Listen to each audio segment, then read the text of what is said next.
విజయ్ దళపతి ఇది జననాయకన్ సినిమా వస్తుంది, అదే లాస్ట్ సినిమా అని చెప్పి కూడా ఆల్రెడీ అనౌన్స్ చేసేసిర్రు. దీని పట్ల యాజ్ అ ఫ్యాన్ గా మీరు ఎట్లా ఫీల్ అవుతున్నారు? అది లాస్ట్ సినిమా అనేది ఆయన అలాగా లాస్ట్ సినిమా అని చెప్పిన వాళ్ళు చాలామంది ఉన్నారండి వాస్తవానికి. ఎలాగంటే పవన్ కళ్యాణ్ గారు అలాగన్నారు, చిరంజీవి గారు ప్రజారాజ్యం పార్టీ పెట్టినప్పుడు కూడా అలాగే అన్నారు. అయితే ఏంటంటే విజయ్ గారికి మనకి ఇక్కడ మాట్లాడిన మాటలు తేడా ఏంటంటే, విజయ్ గారు ఆల్రెడీ కొంత సఫిషియెంట్గా ఫండ్ రిజర్వ్ చేసుకుని ఉన్నారు. దానివల్ల తర్వాత సినిమాలు చేయకపోవచ్చు.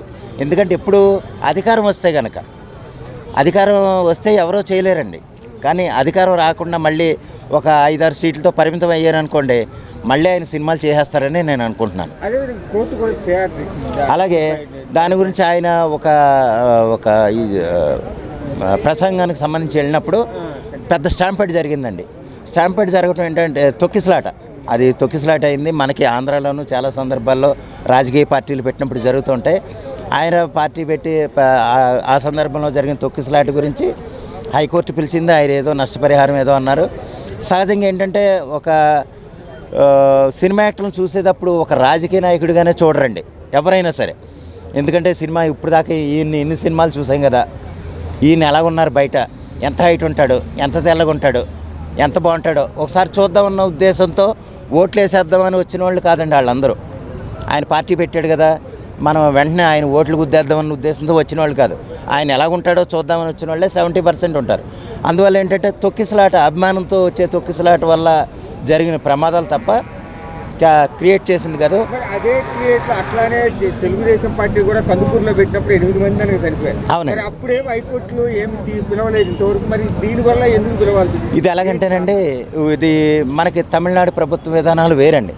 ఇప్పుడు అల్లు అర్జున్ గారు సినిమా థియేటర్కి వెళ్ళినప్పుడు ఒక ఆయన ఇబ్బంది పడిపోయి ఒక పిల్లాడు, అందువల్ల 2,50,00,000 దాకా ఇచ్చారు. అలాగా దేశం మొత్తం మీద ఎన్నో జరిగినాయండి.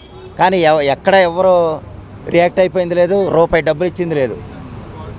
అలాగేంటంటే ఒక్కొక్క రాష్ట్రానికి ఒక్కొక్క చట్టపరమైన విధానాలు ఉంటాయి, దానికి తగ్గట్టుగా వాళ్ళు నడుచుకుంటారు. ఎక్కడైనా కూడా ఎక్కడైనా అదే ఉండదంట ఇండియాలో? ఉండదండి. చట్టాలు మారితే వాళ్ళ రాష్ట్రం కల్పించుకుని తయారు చేసుకున్న కొన్ని చట్టాల ప్రకారం, ముఖ్యమంత్రి గారి ఆదేశాల ప్రకారం, లేదా వాళ్ళకి ఆ పర్టికులర్ వ్యక్తికి మధ్య తేడాలు ఉండటం వల్ల కూడా కొన్ని జరుగుతాయి. అంటే ఇప్పుడు హైకోర్టు పిలిచినా కానీ వాళ్ళకి ఏదైతే ఉందో వాళ్ళకి నష్టపరిహారం కట్టించి పంపించాలి, దానికి శిక్ష అమలు చేసే అవకాశం ఉందంట. ఇప్పుడు ఎలాగంటేనండి, ఒక చిన్న ఉదాహరణ చెప్పొచ్చు మనం. ఇప్పుడు గాలి జనార్దన్ రెడ్డి గారు అది ఓబులాపురం గనుల విషయంలో పెద్ద దొంగ, కానీ ఆయన జైలు శిక్ష అనిపించాడు, బయటకు వచ్చాడు.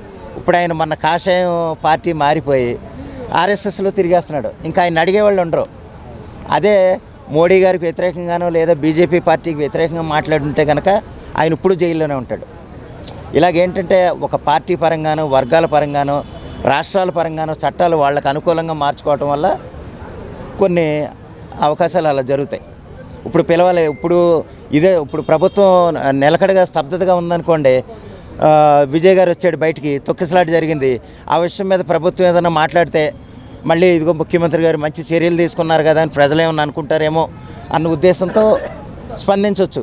కొంతమంది ఎందుకు, విజయం మన మిత్రుడే కదా, మనం అలా సైలెంట్గా ఉందాం, తొక్కిసలాట ఎక్కడ జరగలేదు అనుకుంటే అది ఒక్కొక్క థియరీ అమ్మ. ఒక్కొక్కళ్ళు ఆ రాష్ట్ర ప్రభుత్వాలు కల్పించుకున్న చట్టాలు, చేసే చట్టాల మీద ఉంటుంది.